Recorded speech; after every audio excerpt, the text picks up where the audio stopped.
Welcome to the Lean Blog Podcast. Visit our website at www.leanblog.org. Now, here's your host, Mark Graben. Hi, welcome to the podcast, episode number 113 for February 21st, 2011.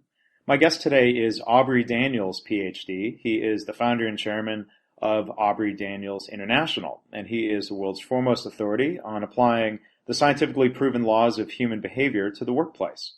For more than 30 years, Aubrey and his colleagues have helped the world's leading organizations employ the timeless principles of behavioral science to re-energize the workplace, optimize performance, and achieve lasting results. Aubrey is the author of 5 best-selling books, including Bringing Out the Best in People, How to Apply the Astonishing Power of Positive Reinforcement, and most recently, the book we're talking about today, called Safe by Accident, Take the Luck Out of Safety, Leadership Practices to Build a Sustainable Safety Culture, and the co-author is Judy Agnew. So in today's discussion, I think lean thinkers and students of Dr. Deming both will recognize a lot of the ideas that we'll talk about and that are in the book, including the idea that blaming and punishing individuals does not improve safety in an organization, and that managers have to proactively manage the process rather than just reacting to specific safety incidents. So you can find notes on this post and comment if you go to leanblog.org/113, and you can find all past episodes at leanpodcast.org. Aubrey, I want to thank you for taking time to join us today on the podcast. Thanks for being here. It's my pleasure. Now, Aubrey, can you start by introducing yourself to the listeners about your academic and professional background, studying human behavior in organizations, how it led you to writing this book? Well, I began my work after being at the University of Florida, where I got a PhD in clinical psychology, and first started working in the clinical area in mental health, and gradually moved into consulting because I had to make a living, and state salaries didn't cause you to make a very good living. First started in the area of, did some work in education, and then in business. My first exposure was basically helping firms deal with issues of absenteeism turnover back in the 70s. I've been doing this a long time. I've probably been involved in this more or less full time for about the last 45 years. So I'm not a newcomer to the field by any stretch, but we got into safety really as a result of work we were doing where we were trying to help companies improve production quality and cost, and safety would always be involved in that process. And one of the things that you discover, like many things that organizations do, is that the practices that they use are not always scientifically based.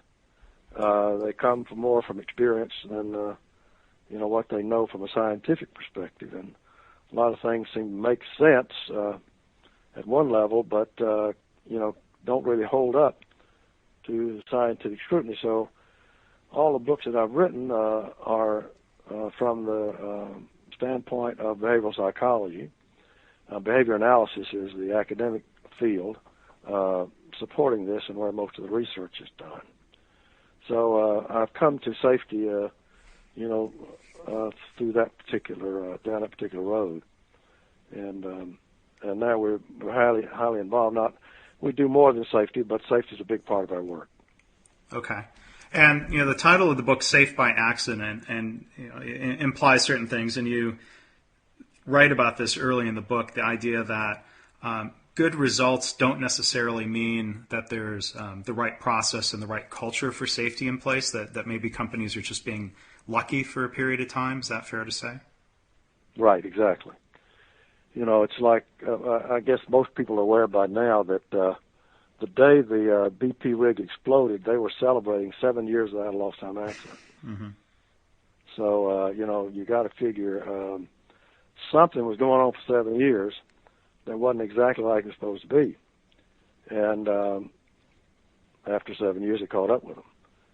And this is a problem. I basically said that in many organizations, the better you get at what you do, the more at risk you become.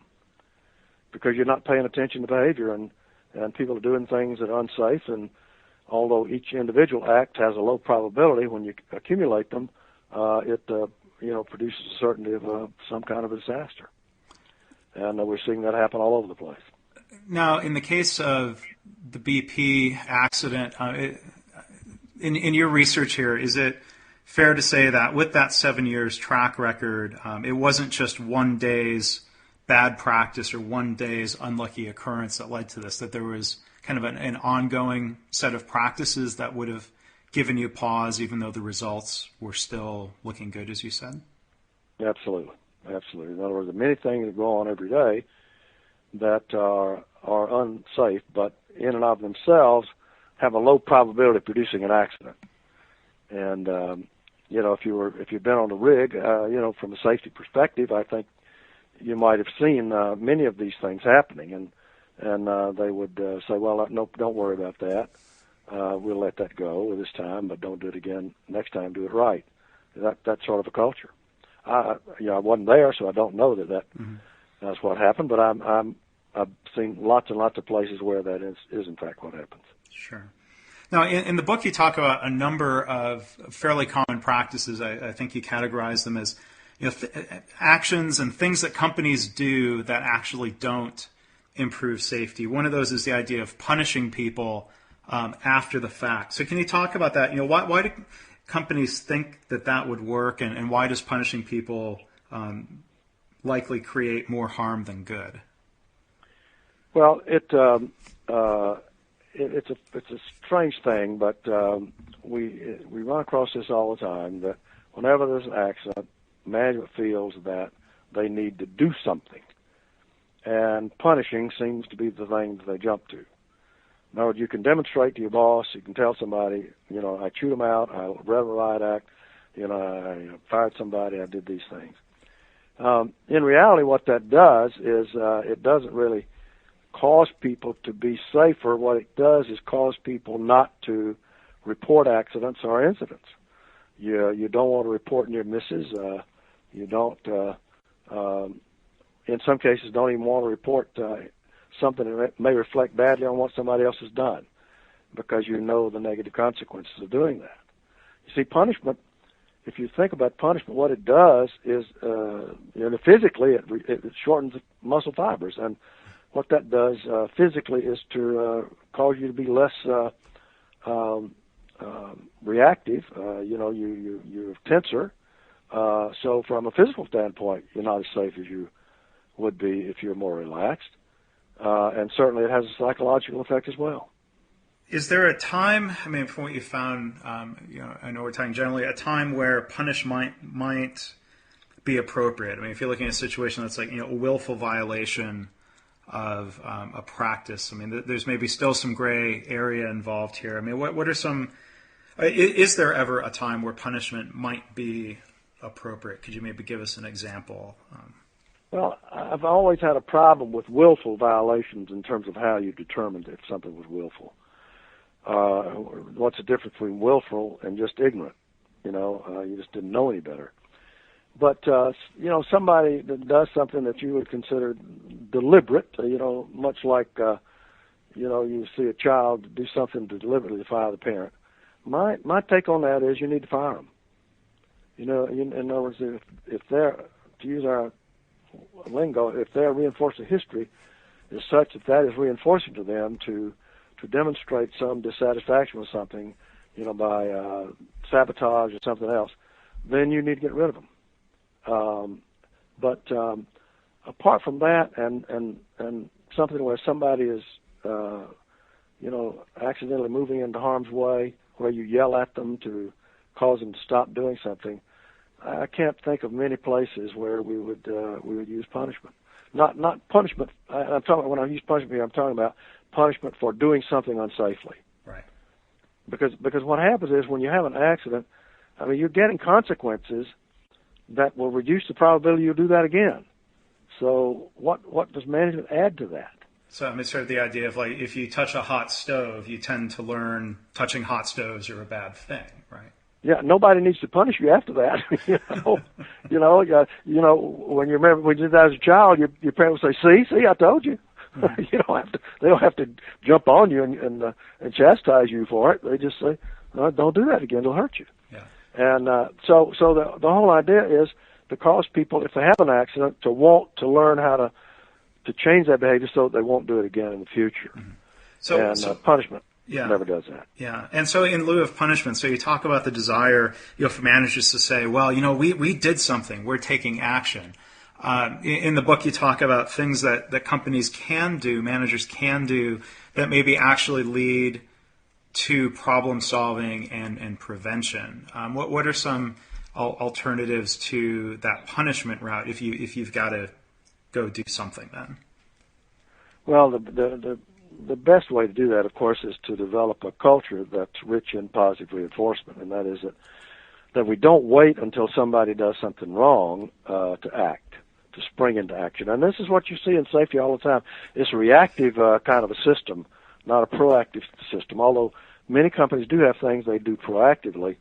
Management seems to come to life more when there's been an accident than they do, in terms of day-to-day activity. So what we want to do is that we want to make sure that when people are doing things safely, when they're going to the trouble to go through all the steps or process or procedures that we've put in place, that we tend to track that in some way to let them know how well we're doing. We want to think of a safe environment as one where people are doing things safely 100% of the time. So we need a way to track that. And that involves getting out and observing people while they're working and seeing how safely they perform their activities. And we can track that, and then we can celebrate it, and we can provide positive reinforcement for it. And once you do that, you find that we can develop habits in people where the safe thing is a more difficult thing to do, but they take some sense of pride in doing it. And that only comes from a history of reinforcement, positive reinforcement.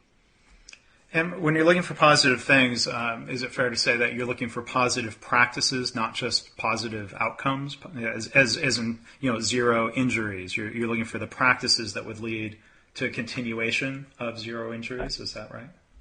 Yes, that's exactly right. And what this means is, you've got to look at behavior. The incident rates really tell you what happened, and what we know about changing behavior is delayed consequences have little effect on it. And so an incident rate is a poor measure of how well somebody is, in fact, doing their work in a safe manner, because you can't see behavior looking at a number on a chart. So we very much focus on what people are actually doing. Are they lifting something the way they're taught to do? Are they standing away from the line of fire? Or, all of these sorts of things are what we want to see when we go out. And numbers on a chart will never tell you any of those things. Mm-hmm. Unless the number is actually tracking a behavior. Okay. Would that include, I don't know, like look at wearing, personal protective equipment? I mean, would that be, is that a practice that you're just looking to observe for, or might you measure?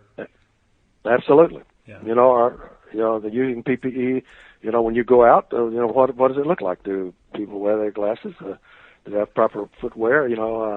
Headwear, whatever. Mm-hmm. But those are things that we look for, actual things that happen. Now, one of the things that organizations like to do, and they would think maybe this is positive reinforcement, is the idea of incentives. And I think any of my listeners that are familiar with the teachings of Dr. Deming would know his stories about, the dysfunctions that come from having incentives around zero injuries, that people started hiding their injuries just so they could catch the bonus. And you write about this in your book. Can you talk about what some of the problems are with trying to use incentive programs, incentive payments for improving safety? Well, see, here's the problem. Money or incentives are powerful reinforcers, can be. And the problem is, because they're so desirable by most people will do whatever they have to do to get it. And most systems that we see are designed in such a way that you don't have to do things in the proper way to get the incentive. In other words, you could not wear your personal protective equipment and not have an accident. So if you put an incentive on not having accidents that particular day, then you would get it. This is the thing, like something like safety bingo, which I don't understand why companies still buy things like this. Safety bingo is where you pull a number every day that the company doesn't report an accident. Yeah.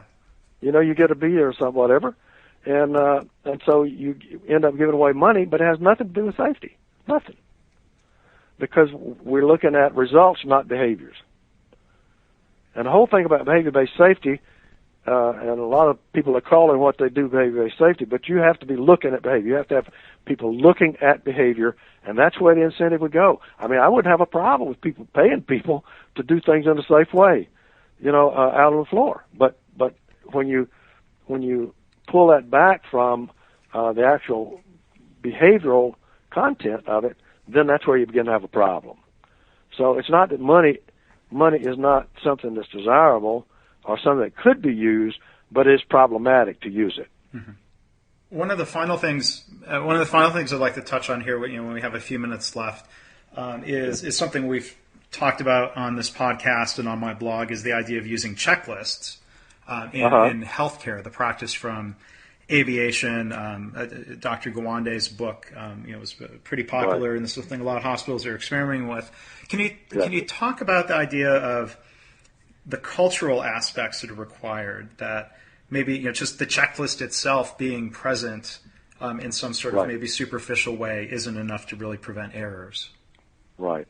And I wrote a little something about that, I think, on my blog, but I think I titled it something like "A Checklist Never Saved a Life." People save lives, mm-hmm. and doctors and nurses and healthcare people are the ones that do that.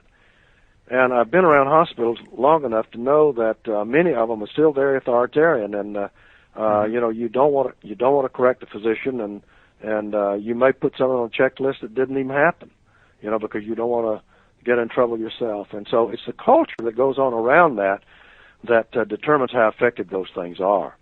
And if you don't have a positive reinforcement culture, in terms of your interactions with the team that's using the checklist, then it becomes a perfunctory thing and often doesn't reflect reality. And that's the real problem.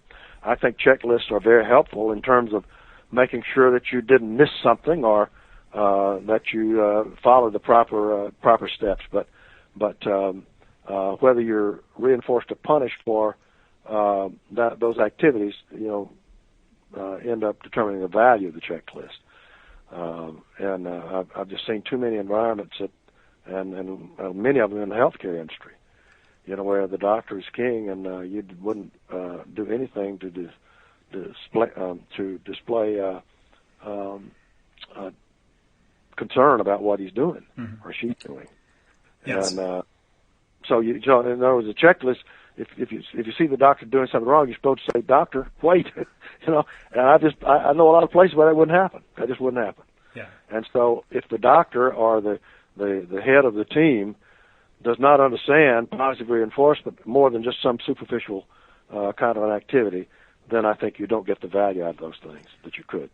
I'm certainly not an expert on the aviation safety piece. I have a friend here in Texas who's a pilot and does some of this training with hospitals. And I know from talking to him, they put quite a bit of emphasis, as they had in the aviation industry, of trying to break down some of that extremely hierarchical environment that people right. could speak up. Yes. Well, it exists in the airline industry too. The captain is the person, and you get a junior officer in there. They're unlikely sometimes to question him as well. And so it's not just in the healthcare industry that you have this.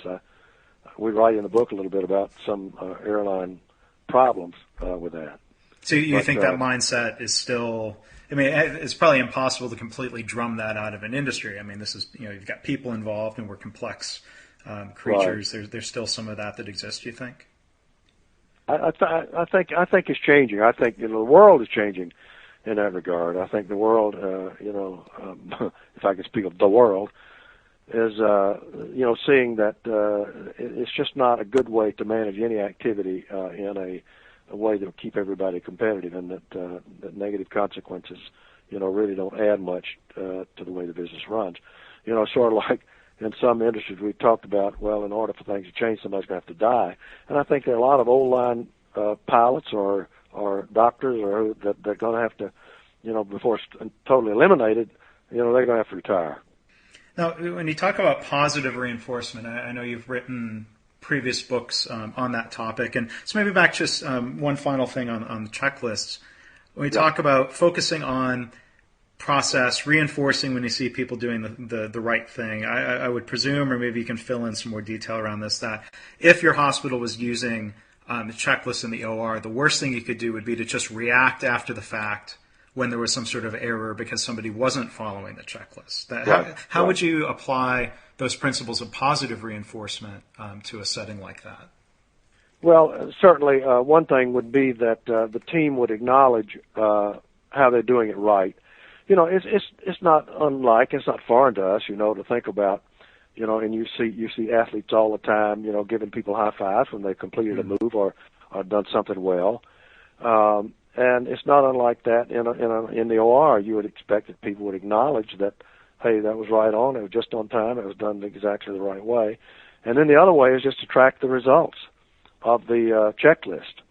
In other words, let's see if we can get this to 100%, and let's see how long we can keep it at 100%, and we can have an opportunity to celebrate these kind of accomplishments. But they're all tied directly to people doing the right things in the right way at the right time. Well, Aubrey, that's great stuff, and I've certainly appreciated having the chance to read your book, Safe by Accident. I would certainly encourage the listeners to go find that on Amazon or their favorite bookstore. And your website, Aubrey, it's aubreydaniels.com, is that right? That's it. It's real easy. Yeah, aubreydaniels.com. And I have a blog, aubreydanielsblog.com, if you want to come read some of my nonsense. That'd be good, too. Okay, well, good. I'll encourage everyone to check that out and take a look at what you and your consulting group are doing over there. So, Aubrey, I want to thank you. It was a pleasure to talk to you, and I want to thank you for writing this book and sharing a little bit about that book with us today. I certainly appreciate your interest, and I enjoyed talking to you very much. Thank you. Thank you. Thanks for listening. This has been the Lean Blog Podcast. For Lean news and commentary updated daily, visit www.leanblog.org. If you have any questions or comments about this podcast, email Mark at leanpodcast@gmail.com.